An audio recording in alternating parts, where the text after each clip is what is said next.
மாண்புமிகு தமிழக முதல்வர் திரு விஜய் அவர்களுக்கு வணக்கம்.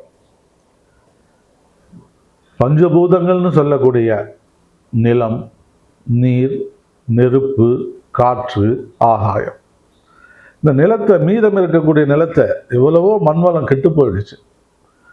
மீதம் இருக்கக்கூடிய நிலத்தை நல்ல உயிரோட்டமுள்ள நிலமாக நாம் பாதுகாத்து வைத்துக்கொள்ள வேண்டும் அப்படின்னு சொன்னால் இயற்கை விவசாயத்தை முன்படுத்த வேண்டும். இயற்கை விவசாயிகளுக்கு முன்னுரிமை கொடுத்து அவர்களுக்கு மானியங்கள் வழங்கி மண்வளம் காக்க இயற்கை விவசாயத்தை மேற்கொள்ளும் நபர்களுக்கு முன்னுரிமை கொடுக்க வேண்டும் என்பதை ஒரு கோரிக்கையாக வைக்கின்றோம்.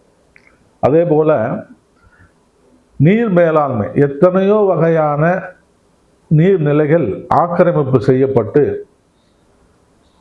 அந்த நீர் வழி தடங்கள் எல்லாம் அழிக்கப்பட்டதின் விளைவாக இந்த நீர் வளமானது குன்றிக்கொண்டே வருகிறது. ஏரிகள், குளங்கள், குட்டைகள், கண்மாய்கள், கால்வாய்கள் இவைகளெல்லாம் பாதுகாப்பு செய்யப்பட வேணும். இந்த பூமி இயற்கை வளத்தோடு மிக செழுமையாக இருக்கணும்னா நீர் வளம் பெருகணும். அதற்கான மரங்களை நட்டு காடுகளை வளர்த்து இயற்கையான ஒரு சூழலை உருவாக்க திட்டங்கள் வகுக்கப்படணும்.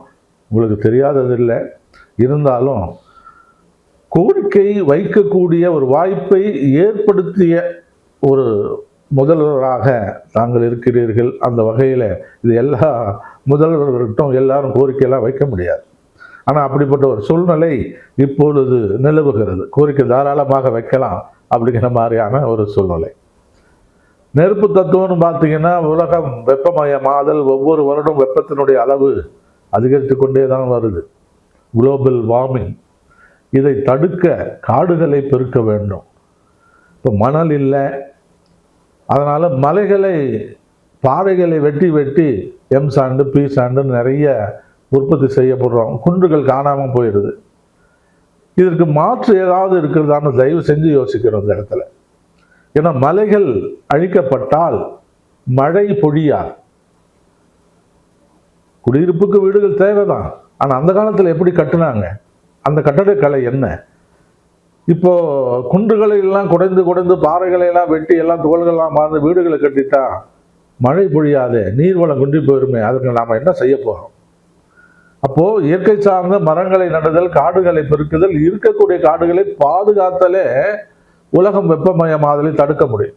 அவ்வளோ வெப்பத்தை நம்மளால குறைக்கணும்னா இங்கே தாவரங்களுடைய வளர்ச்சி அதிகமாக இருக்க ஆவணம் செய்ய வேண்டும். எப்போ நம்ம தாவரங்களை அதிகப்படியாக நேசித்து, இயற்கை வளங்களை அதிகப்படியாக நேசித்து, காடுகள் அழியாமல் பார்த்து மரங்களை பெருக்குகின்றோமோ காற்று மண்டலம், வளிமண்டலம் மிக ஆரோக்கியமாக இருக்கும். இப்பெல்லாம் சுவாசிக்கிறதுக்கு ஆக்சிஜன் சென்டர்கள்லாம் கூட உருவாகிட்டு இருக்கக்கூடிய காலகட்டத்தில் என்ன வளம் இல்லை இந்த திருநாட்டில் அப்படிங்கிற மாதிரி எல்லா வளமும் இங்கே இருக்கு. ஆனால் அது பாதுகாக்கிறதுக்கான சரியான திட்டங்கள் வகுக்கப்பட்டு இருந்தாலும் கூட அது பற்றாக்குறையாகத்தான் இருக்கு. ஆகவே கடுமையான சட்டங்கள், இப்போ 8 கோடி பனைமரங்கள் இருந்து தான் சொல்றாங்க. இப்போ எத்தனை கோடி பனைமரம் இருக்கு?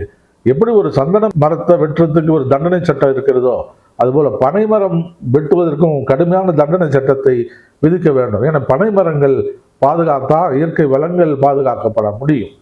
மாற்று எரிபொருளுக்காக வேற மரங்களை பயன்படுத்தி, வேற திட்டங்களை பயன்படுத்தி இந்த செங்கல் சூளைகள் போன்றவற்றுக்கெல்லாம் பயன்படுத்தலாம். பனைமரங்கள் பாதுகாக்கப்பட வேண்டிய ஒன்று.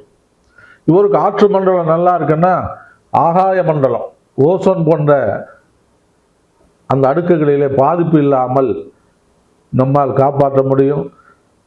இந்த ஆட்சி மக்களுடைய நம்பிக்கையை பெற்ற ஒரு ஆட்சியாக விளங்கி மக்களுடைய தேவைகளை பூர்த்தி செய்து ஒரு நல்லாட்சி அமைந்திட மேலும் மேலும் இந்த ஆட்சி தொடர மக்களின் சார்பாக வாழ்த்துக்களை தெரிவித்துக் கொண்டு இந்த வேண்டுகோள்கள் எல்லாம் பரிசீலனை செய்து ஒவ்வொன்றாக நடைமுறைப்படுத்த வேண்டுகிறோம்.